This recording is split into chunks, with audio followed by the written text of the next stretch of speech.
parents, did you know your kids' money habits start as early as the second grade? Help them build money skills for the real world with GoHenry, the debit card and financial learning app for kids 6 to 18. Use it to check off chores, set savings goals, automate allowance, and more. Families love it. 92% of parents said their kids were more money confident after using the app. Get started at GoHenry.com, promo code SMART. Peacock is streaming your favorite shows, movies, live sports, breaking news, exclusive originals, and every live WWE pay-per-view. It's The Office, Chris Lee Knows Best, and Peacock original shows like Punky Brewster. Peacock, watch for free, upgrade for more. Stream now at peacocktv.com. Hear from players, coaches, and experts on all the latest happenings in the world of BYU athletics. Cougar Sports with Ben Criddle returns right now on ESPN 960. Welcome back, Cougar Sports, ESPN 960. This is Cougar Country. I'm Ben Criddle, broadcasting live from our Wasatch Medical Clinic, WasatchMedicalClinic.com studios. Double D, Darnell Dixon, by my side of the Daily Herald, the Daily Heraldian.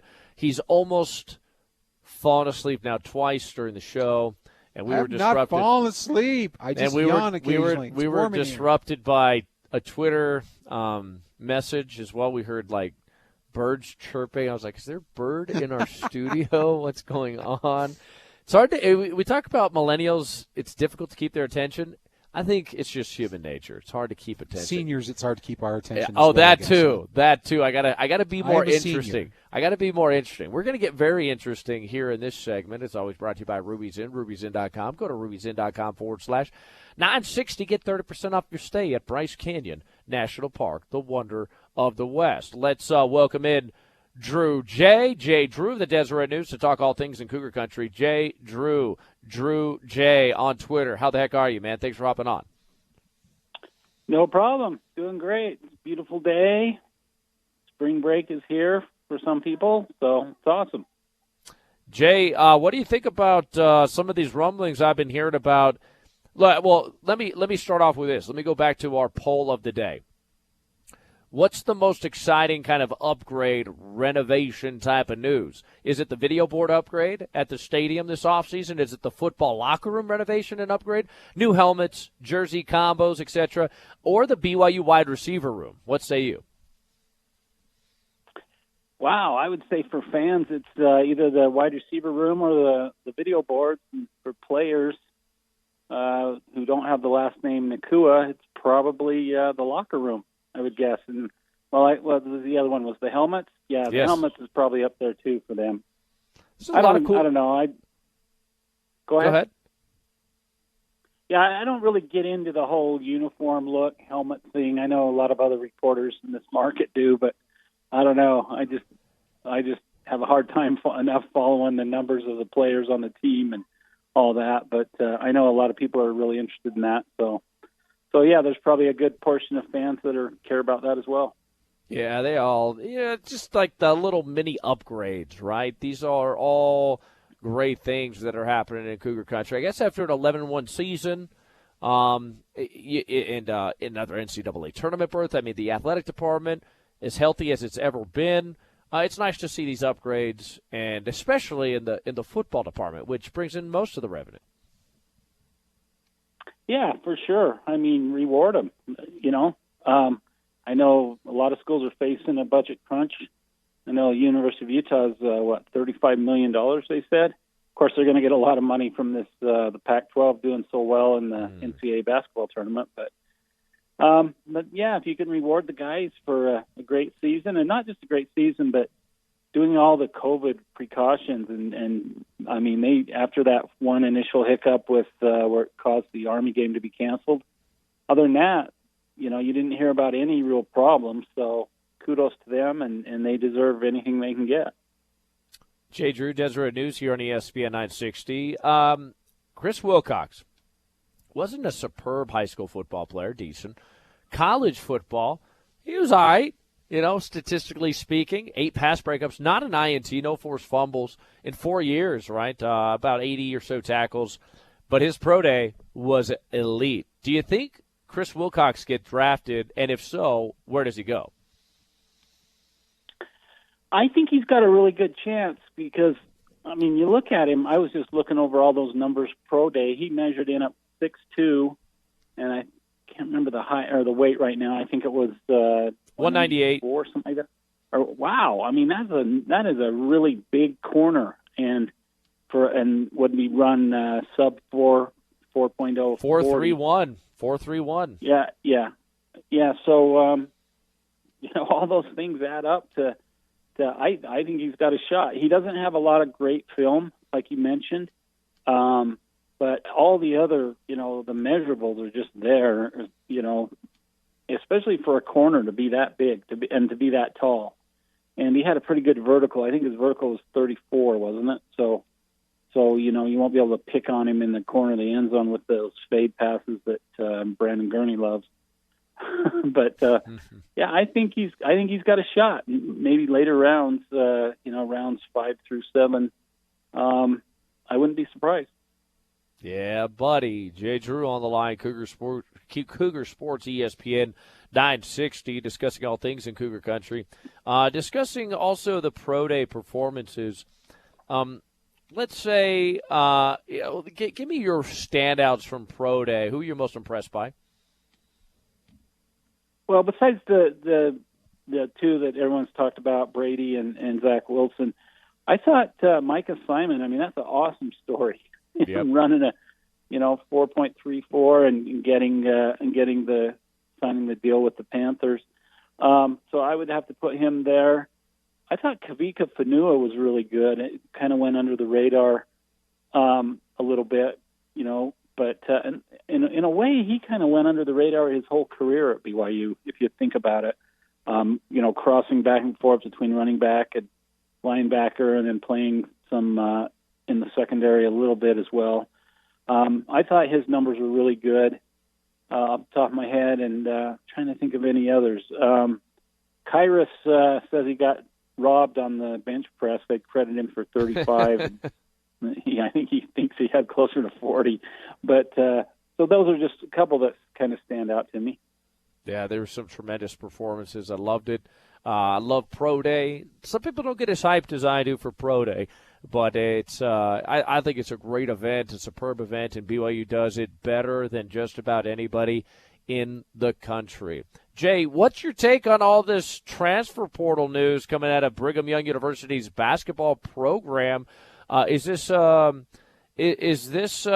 situation that BYU fans should be concerned about? I really don't think so. It's just, if you look, the transfer portal, I think I read something where there's well over 1,000 already this year, and I think I read that Tuesday. So it's probably over 1,500 now across the country, which averages out to more than 4 per team. So because there's something like 350 Division I basketball teams in the country, so I think it's just BYU is a lot like everyone else, and this is happening, and especially guys that don't get playing time, and then or their playing time has been diminished, like Connor Harding's was and Kobe Lee's was. And then you also have to remember that I think later in April, maybe it's in May, the NCAA is almost assuredly going to allow one-time transfers with no penalty. So guys will be immediately eligible wherever they go. And for a guy like, Connor Harding, who's been on a church mission, that's a pretty big deal because you don't want to transfer and have to sit out a year. If you transfer and play right away, you're not too old when it comes to wanting to play professional basketball. So I think all those factors kind of weigh into it and are the reason why we've had 4 BYU guys in the portal. Yes, 3 sir. or 4, I can't remember. Yeah, there's a few of them in there. Jay Drew, Deseret News here on ESPN 960.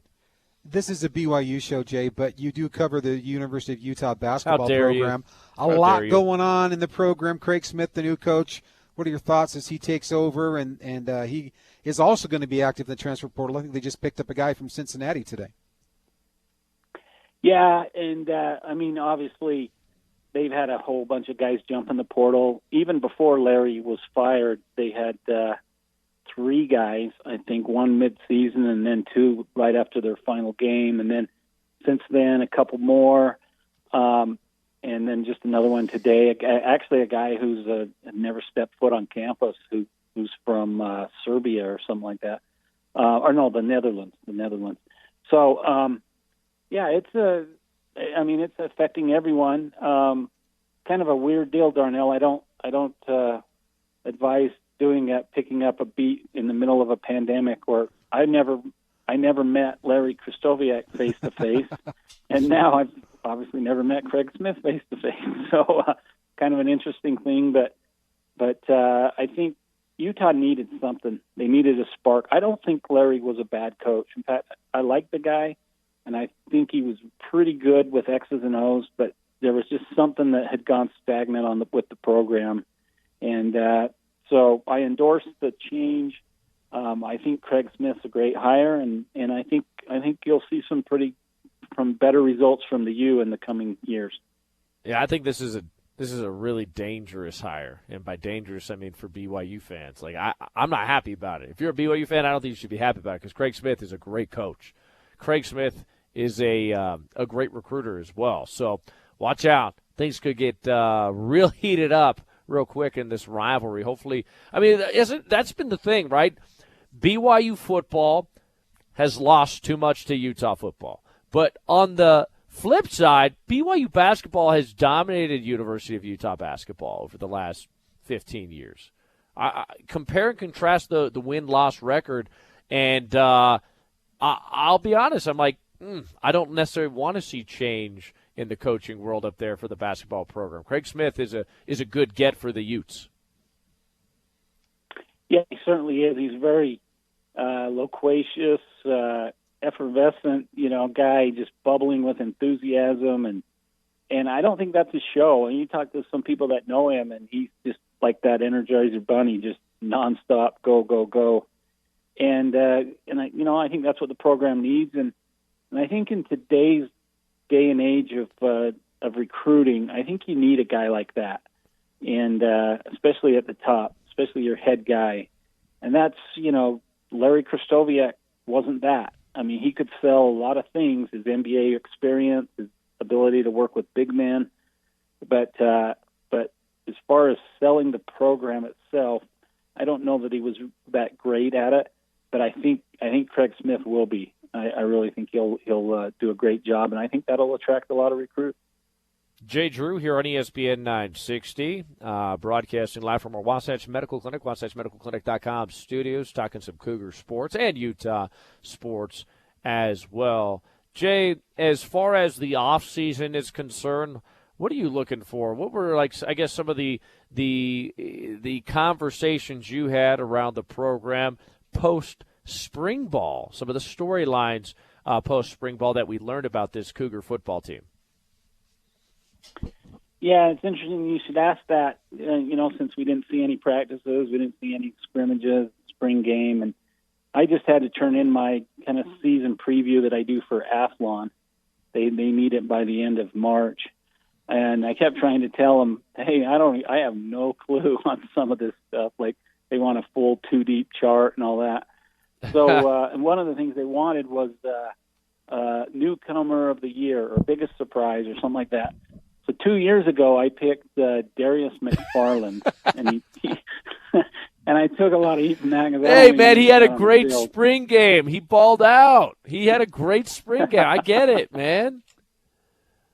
And so last year I picked Gunnar Romney. I think it was breakout player of the year. Is what safe it was. Pick. Yeah, safe pick. Yeah. So I'm not going to tell you who I'm picking this year because I haven't quite decided. I asked them if I could send that in Monday, but I've been thinking that I really don't know who the breakout player of the year is because I haven't seen anything. I guess you could go to safe pick and say one of the Nakua brothers, Yeah, true. but very interesting off season with very little to go on this year. So do you do just one offensive, or do you do can you do a defensive player as well, breakout player? No, they just want one. They just want one breakout player, and then it's always an offensive guy. See, speaking of injustices, it's always an offensive guy. Never guy. Yeah, that's true. Unless you're a defensive end and you just accrue, 15, 20 sacks a season. That's the only time a defensive guy is going to get any sort of love. No, but I like it, man. So was it pretty tough to get it too deep then? I mean, I know you're projecting here, but it is tough. Not having seen anything in practice. Yeah, it was. I leaned on a few people that maybe have seen snippet here and there of practice that kind of give me an idea, but I literally put in the little article I submitted with it that, hey, this is probably the most mysterious for all beat writers or all people that do these previews because of the pandemic and other reasons that it's kind of a big mystery for everybody. Yes, indeed it is. Jay Drew, Deseret News here on ESPN 960. Who's your favorite quarterback right now heading into the offseason? Oh, boy. I think, honestly, and this is going off just from little hearsay I hear here and there, I think it's going to whittle down to between Jaron Hall and Baylor Romney. I think that's the two guys they started to focus on towards the end of spring camp. And I think the safe pick is Baylor Romney. I think the guy with the highest ceiling is Jaron Hall. So I think I heard Aaron Roderick on the radio, maybe it was your program or someone else, say that they were going to lean towards the guy with the highest ceiling. So if you put all that together, I'm if he's healthy, and that's kind of a big if, I'm going to say Jaron Hall. If you put a gun to my head and said you need to tell me who's going to be the starter, I'd probably say Jaron Hall. The highest ceiling. I love it. Jaron Hall could be the dude, could be the guy next season. Darnell, you in on that? You want Jaron? Who you rooting for? I've said it on the program before. Jaron Hall's the guy that I think is probably, as Jay said, has the most upside, the most ceiling, and going to be very exciting to play. But, Baylor has been very productive when he's gotten opportunities, so I'm comfortable with either one. I like it. The experts have chosen Jaron Hall. Gurney, Darnell, Jay Drew. I've been leaning Jaron too, guys. I'm feeling it. We'll see what happens in the offseason. Jacob Conover's not going to be sleeping, though. Baylor Romney's going to continue to work. It's going to be fuego this offseason into fall camp. Thanks so much, Jay. Appreciate you joining us. Anything you can tease us that you're going to be dropping soon? Yeah, I talked to Micah Simon this morning, and I'm going to do something on him and this great story of him being out of football for a year and now being in the NFL. So I got that cooking, and then, your listeners probably don't care, but I'm going to do some stuff on the Masters coming up next week, more kind of preview-related stuff. But former Cougar Mike Weir is in the Masters. Mm-hmm. So those are some of the things I'm working on. I dig it. Appreciate you, Jay. Thanks for hopping on today. Okay, guys. Thanks a lot. Boom shakalaka. All right, we'll go to break. Coming up next, I want to get back to Zach Wilson discussion. What do you say? Zach Wilson, I'm going to ask him this. What went into the script that you and John Beck created for Pro Day? Because it went viral. Also, we'll welcome in Ralph Sokolowski, BYU statistician, to discuss the stats of the day. This is Cougar Sports on 94.5 FM and ESPN 960.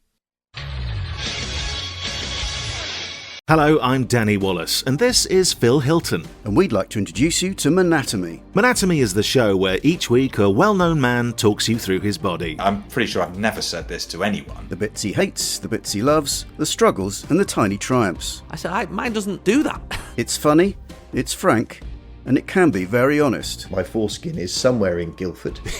Monatomy premieres July 14th. Subscribe now because, well, you need to know about these bodies. Introducing Peacock, the new free streaming service from NBC Universal. It's hit movies, current shows, live sports, trending bits, and timeless hits. And that's why you can't not watch. Peacock. Watch for free. Upgrade for more. Stream now at peacocktv.com. Law & Order SVU streaming now.